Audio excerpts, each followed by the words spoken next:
الحمد لله رب العالمين والصلاة والسلام على رسوله الكريم اما بعد فاعوذ بالله من الشيطان الرجيم بسم الله الرحمن الرحيم وعن ابي هريرة رضي الله تعالى عنه قال قال رسول الله صلى الله عليه وسلم ليس على المسلم في عبده ولا في فرسه صدقة رواه البخاري ولمسلم ليس في العبد صدقة الا صدقة الفطر۔ آج کے درس کے اندر دو چیزیں بیان ہوں گی، ایک یہ کہ عام استعمال کی جو چیزیں ہیں ان کے اوپر اللہ رب العزت نے کیا زکوٰۃ رکھی ہے کہ نہیں رکھی، اور اسی طرح دوسرا یہ کہ زکوٰۃ جو روک لیتا ہے نہیں دیتا اس سے زبردستی لی جائے گی۔ سیدنا ابو ہریرہ رضی اللہ تعالیٰ عنہ بیان کرتے ہیں کہ رسول اللہ صلی اللہ علیہ وسلم نے فرمایا کہ مسلمان کے اوپر اس کے غلام اور اس کے گھوڑے میں صدقہ نہیں ہے، یعنی کہ زکوٰۃ نہیں ہے۔ یہ بخاری کی روایت ہے، اور مسلم کے اندر یہ ہے کہ غلام میں صدقہ یعنی کہ زکوٰۃ نہیں ہے،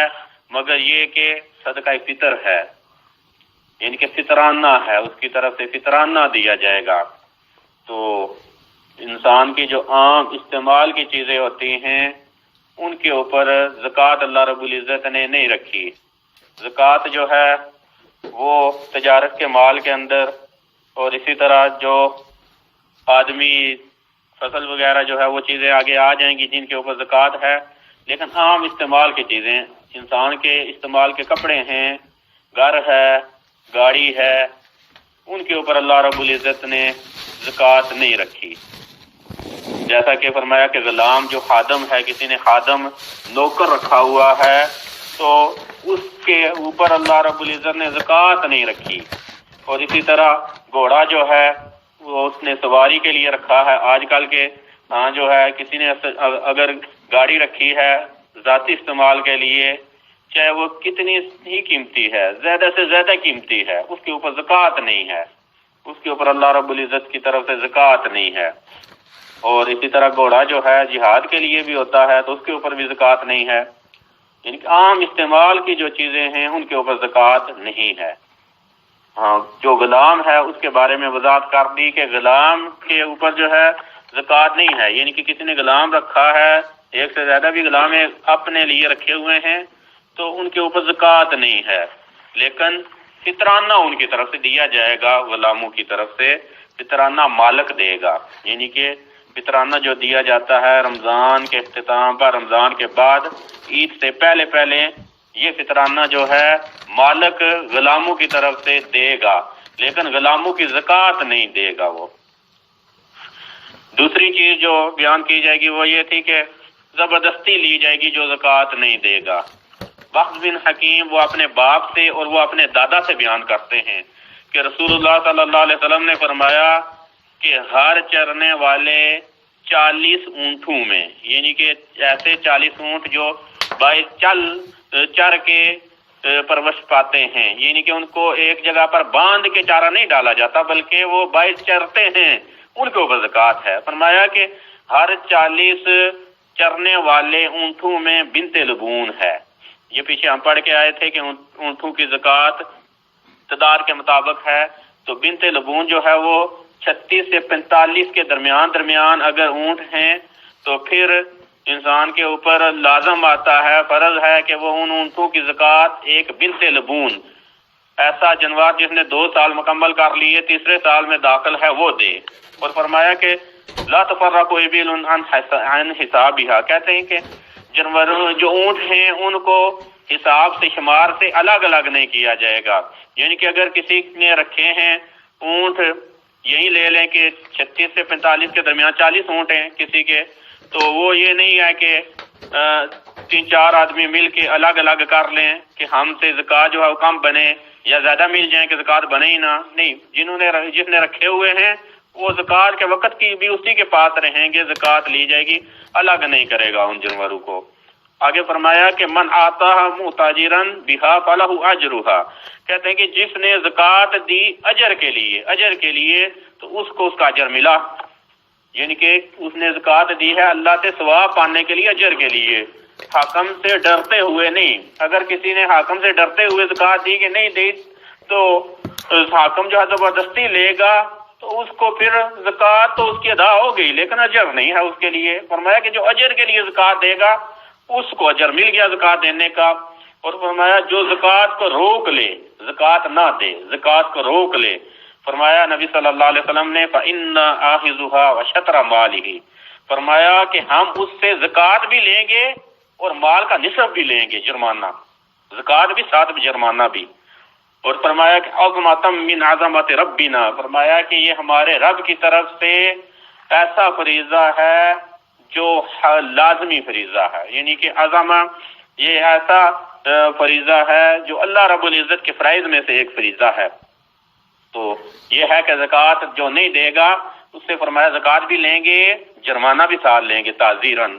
لا یحل لآل محمد منہا شیء، فرمایا کہ زکوٰۃ میں سے آل محمد کے لیے کوئی چیز جو ہے حلال نہیں ہے۔ یہ روایت جو ہے سنن مسند احمد کے اندر، سنن ابی داؤد، سنن نسائی کے اندر ہے، اور اسی طرح امام حاکم نے اس کو صحیح قرار دیا ہے۔ آپ ابن حجر کہتے ہیں وَعَلَّقَ الشَّافِعِيُّ الْقَوْلَ بِهِ عَلَى ثُبُوتِهِ، امام شافعی نے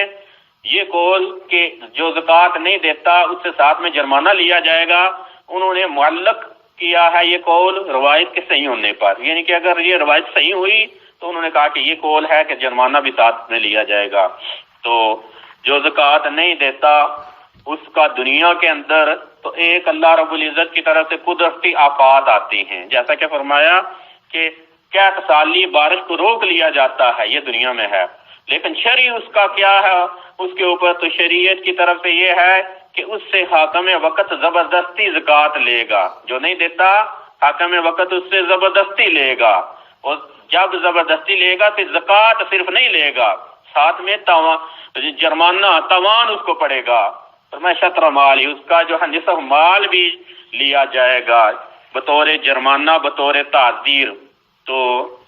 مالی تعزیر یعنی کہ پیسے کی، دولت کی تعزیر کے متعلقہ علماء کے ہاں دو قول ہیں، فقہاء کے ہاں دو قول ہیں۔ بعد نے کہا جی کہ مالی جرمانہ نہیں لیا جائے گا، جسمانی یعنی کہ تعزیر دی جا سکتی ہے، مالی تعزیر نہیں دی جا سکتی۔ تو ایک قول انہوں نے یہ اختیار کیا، وہ کہتے ہیں کہ یہ روایت جو ہے جس کے اندر آیا کہ زکوٰۃ اور ساتھ میں جرمانہ تعزیراً لیا جائے گا، کہتے ہیں کہ یہ روایت پہلی بات یہ ہے کہ یہ ضعیف ہے، اگر صحیح ہے تو یہ منسوخ ہے، حالانکہ منسوخ نہیں بنتی اور یہ روایت جو ہے صحیح ہے۔ تو یہ دوسرا قول جو ہے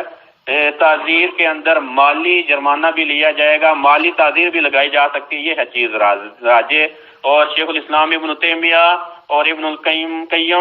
رحمہ اللہ تعالی نے یہی قول راجے قرار دیا ہے کہ ساتھ میں جرمانہ لیا جائے گا اور مالی تعزیر ڈالی جا سکتی ہے، یہ ہے راجے قول۔ تو اس روایت مبارکہ کے اندر جو ہے ایک چیز تو یہ پتہ چلی کہ 40 اونٹوں کے اندر جو ہے زکوٰۃ جو ہے وہ ایک بنت لبون بنتی ہے، ایسا جنوا جس نے 2 سال مکمل کر لیے تیسرے میں داخل ہے۔ اور اسی طرح ایک چیز یہ بھی ثابت ہوئی کہ زکوٰۃ دینے والے کی نیت جو ہے اثر انداز ہوتی ہے، فرمایا کہ اگر نیت ہے اجر کی تو اجر ملے گا، اگر نہیں ہے تو پھر زبردستی لیا جائے گا اس سے مال کو۔ تو اسی طرح ایک چیز اس روایت مبارکہ سے یہ بھی ثابت ہوئی کہ جو زکوٰۃ کو روکے گا اس سے جو ہے کنجوسی کرتے ہوئے، اگر کوئی زکوٰۃ نہیں دیتا اس نیت سے کہ زکوٰۃ واجب ہی نہیں کی، فرض نہیں کی اللہ نے، وہ کافر ہو گیا، کافر ہو گیا، شریعت سے وہ خارج ہے۔ لیکن اگر کوئی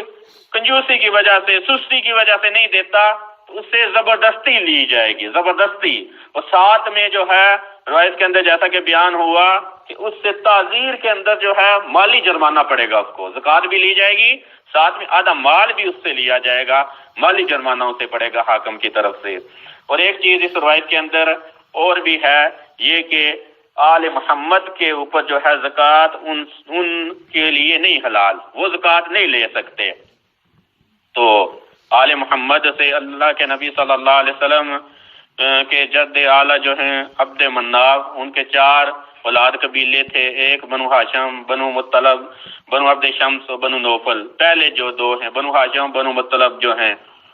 ان کے لیے زکوٰۃ کا لینا جو ہے حرام ہے، وہ زکوٰۃ نہیں لے سکتے۔ باقی ان اللہ کے نبی صلی اللہ علیہ وسلم نے جو ہے ان 2 قبیلوں کے لیے جو ہے یہ مال غنیمت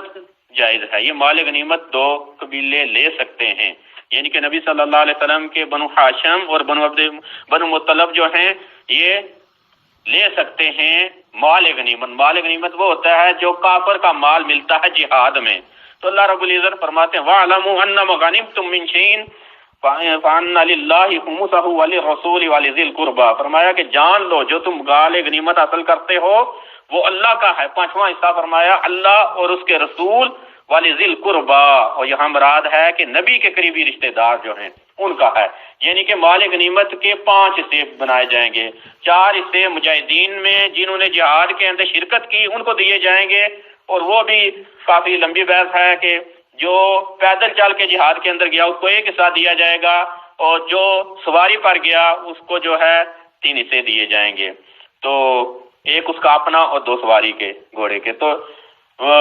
5 حصے بنائے تھے، 4 مجاہدین میں تقسیم ہو گئے، 5واں جو ہے وہ فرمایا کہ اللہ کے لیے، اللہ تو مال کا مالک ہے، اللہ نے سے مراد ہے جی کہ اللہ کی راہ میں دینے ہیں، تو فرمایا کہ 5واں حصہ رسول کے لیے اور رسول کے قریبیوں کے لیے۔ تو اللہ کے نبی صلی اللہ علیہ وسلم جو تھے مال غنیمت یہ 2 قبیلے جو بنو ہاشم اور بنو مطلب کو دیا کرتے تھے، تو کسی نے پوچھا تو اللہ کے نبی صلی اللہ علیہ وسلم نے فرمایا کہ